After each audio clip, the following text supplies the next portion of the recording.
Aujourd'hui, nous allons réaliser la recette pour avoir de belles madeleines.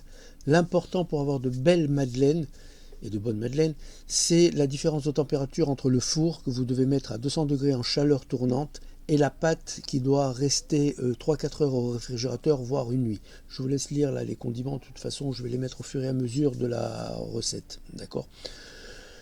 Donc ce que nous allons faire d'abord, c'est faire fondre le beurre et le laisser de côté et le laisser refroidir à température ambiante.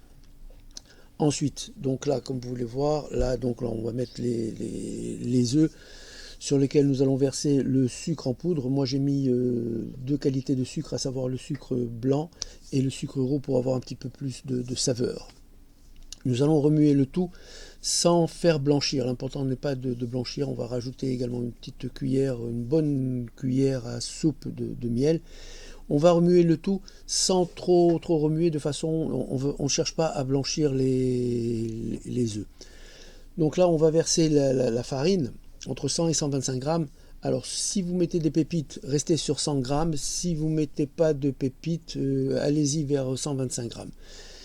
Je rajoute la levure chimique en même temps que je tamise la farine, de façon à l'intégrer dans la farine. Pour un petit peu plus de goût, on va mettre une cuillère à café de vanille liquide. Et là, voilà, donc là, je verse les pépites de chocolat. Vous en mettez ou vous n'en mettez pas, selon votre goût. Ça donne un petit peu de croquant et ça donne un petit peu de saveur également, ces petites pépites de chocolat. On remue, on intègre les éléments sans trop insister, hein. On n'est pas en train de pétrir une pâte. Et là, on va verser le beurre liquide qui est à température ambiante, hein. C'est la première des choses à faire, c'est de faire fondre le beurre salé et de le laisser refroidir à température ambiante. Là, on intègre le beurre dans la préparation. Et cette préparation, on va la verser dans une poche à douille que l'on va mettre au réfrigérateur pendant au moins 4 heures, de façon à ce que la pâte refroidisse et voire une nuit complète, ce serait encore mieux. C'est la température, c'est la différence de température entre la pâte et le four qui va faire que la bosse, la célèbre bosse des madeleines va gonfler. Va apparaître au bout de 10 minutes de cuisson. Et le four donc de 200 degrés chaleur tournante, vous allez le baisser à 160 degrés, toujours en chaleur tournante.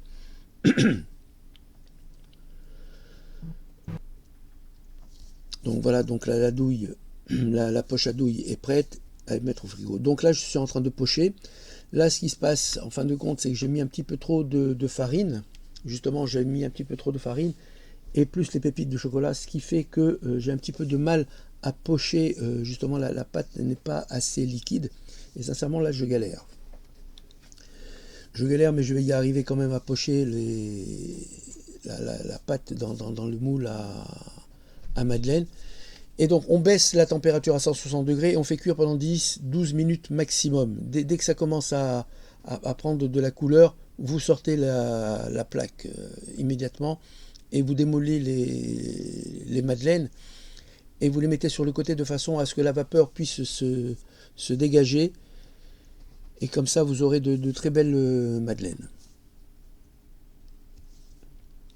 Les madeleines, vous les laissez refroidir à température ambiante et après vous les mettez dans une boîte en métal de façon à pouvoir les conserver le plus longtemps possible. Sincèrement, au bout de 2-3 jours, ça y est, hein, vous les aurez finis, hein, sans aucun souci.